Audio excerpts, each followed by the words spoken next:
Oui, l'histoire de chien et de chat la plus étonnante que je connaisse, c'est une histoire que m'a racontée un jour le docteur Méry. Le docteur Méry avait des amis qui habitaient, je pense, une petite ville d'Alsace, qui étaient fonctionnaires. Ils avaient un chien, ils avaient un chat.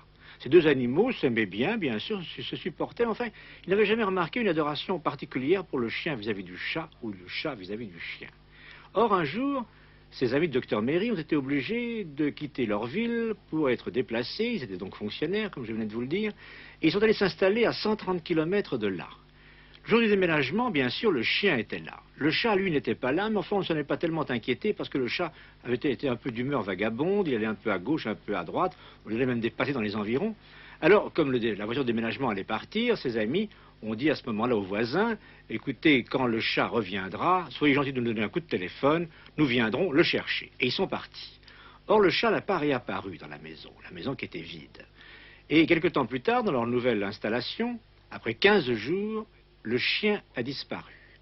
Ils ont eu une peine infinie, ils ont mis des annonces partout avec l'espoir de retrouver le chien. Le chien n'est pas revenu. Or, 3 semaines plus tard, une nuit, ils ont entendu la voix de leur chien devant la porte, les abois de leur chien. Quand on aime son chien, on reconnaît sa voix. Ils se sont précipités, ils ont ouvert la porte, le chien était allé chercher le chat.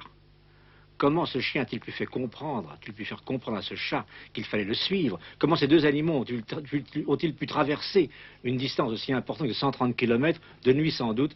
Je crois que c'est vraiment une histoire extrêmement émouvante. Tu veux sortir?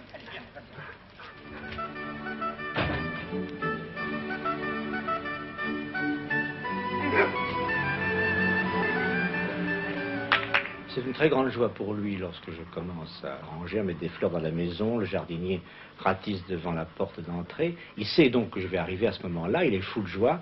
Et quand il me voit, c'est une manière de fête qui dure non pas 10 minutes, mais parfois une demi-heure. Je suis obligé dans le garage, quand j'arrive, je mets un vieil imperméable parce qu'il me saute tellement dessus qu'il me déchiqueterait, il m'abîmerait complètement. Quel est le plus grand plaisir qu'il a et que vous avez avec lui quand vous arrivez ici? Le plus grand plaisir, c'est d'aller m'installer à ma table de travail, parce que je sais que j'ai du travail, je suis là pour cela. Et immédiatement, il vient se mettre près de moi, il reste près de moi. Je ne vais pas jusqu'à lui lire un chapitre que je viens d'écrire, non. Mais enfin, c'est un compagnon, et je crois que je vais vous dire une chose qui va peut-être vous faire sourire. Je crois que j'écris plus facilement quand il est là que quand il n'est pas là. Ça tient à quoi? Ça tient à une amitié, à une affection, à un être cher près de moi. Tu es content? C'est bon ce que j'écris? Ouais. Ça te plaît? Bon, tu bailles, ça t'ennuie? Je vais maintenant vous raconter une autre histoire. C'est Colette qui me l'a racontée. Oui, la grande Madame Colette. Elle me disait qu'elle était un jour, pendant la guerre de 14-18, chez Berthelot. Berthelot, qui était quasiment le ministre des Affaires étrangères à l'époque, qui avait une situation considérable, et qui habitait rue Madame, dans un appartement que je connais bien, car c'est un ami à moi qui l'occupe aujourd'hui, Maître Campana. Et dans la salle à manger, au repas, Madame Colette était donc à la droite de Berthelot, comme il se devait, et en face d'eux, il y avait un général assez âgé, de la guerre de 70, qui, à l'aide de ses couverts, essayait d'expliquer ce qu'il ferait s'il était Joffre pour battre les Allemands. Et visiblement, Berthelot écoutait. Berthelot était littéralement penché au-dessus de la table et semblait boire les paroles du général. Et Colette me disait, j'étais étonné qu'un homme de la valeur de Berthelot puisse écouter, c'est vraiment ses sornettes. Et tout d'un coup, Berthelot, tout en écoutant, me dit, c'est dans la salle de bain qu'elle miaule. Depuis environ 10 minutes, il cherchait de localiser l'endroit où la chatte était enfermée dans l'appartement. Écoute, voyou, écoute bien, tu vas t'entendre, écoute.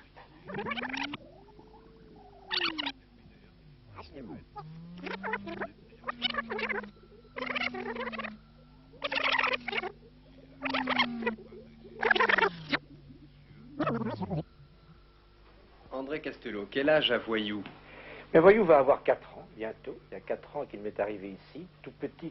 Il passait sous la table qui est devant moi. C'est vous dire qu'il était minuscule. Je l'ai eu pour me consoler un gros chagrin. J'avais un manière de Corneau, qui était un chien merveilleux d'ailleurs, que j'aimais infiniment, qui était un espèce de bâtard. Il y avait pas mal de sang malinois tout de même. Un chien qui m'avait choisi comme maître. Il était venu ici avec un jardinier, et dès qu'il a vu la grande maison, dès qu'il m'a vu, il a quitté la maison du jardinier, il est venu s'installer ici. Et lorsque ce jardinier m'a quitté, il m'a dit, monsieur, vraiment, vous l'aimez trop, je vous le laisse. Et je puis en être très reconnaissant d'ailleurs, je dois le dire. Mais il était assez méchant. Pas avec moi, bien sûr, ni avec les gens de la maison, mais enfin les gens qui passaient dans la rue, qui faisaient du bruit, les gosses qui rentraient de l'école, qui lui lançaient des pierres. Et un matin, je l'ai trouvé, la gueule pleine de sang. Il était mort. Il était là sur le paillasson de la maison. Et j'en ai eu un très vif chagrin. Et ma femme, sachant cela, s'est immédiatement renseignée pour trouver un chien. Elle a trouvé ce petit Braque, qui depuis est mon compagnon. Voyou, viens. Viens ici. Viens là, voyou. Oui, voyou.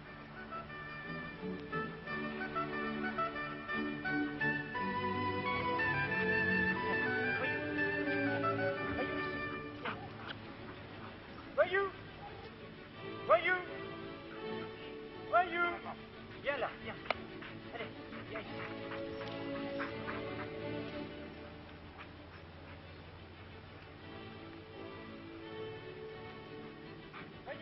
Vous avez un Braque allemand, c'est un choix dû au hasard ou bien c'est parce que c'est propre à ses qualités de chasseur?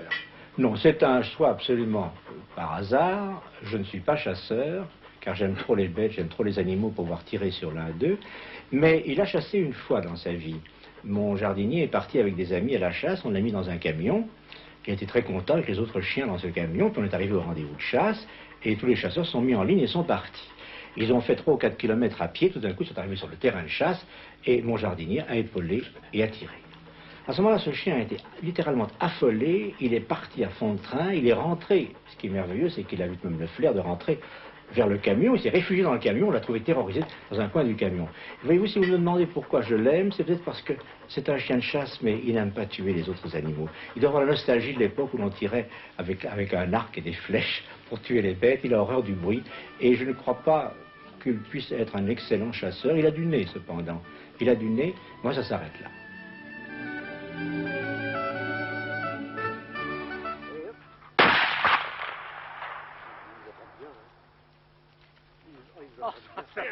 C'est la première fois.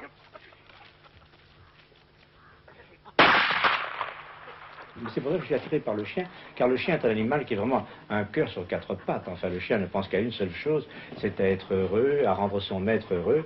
Et vraiment, n'est-ce pas que tu es gentil avec moi, n'est-ce pas? Voilà. Quelle place tient-il dans votre vie?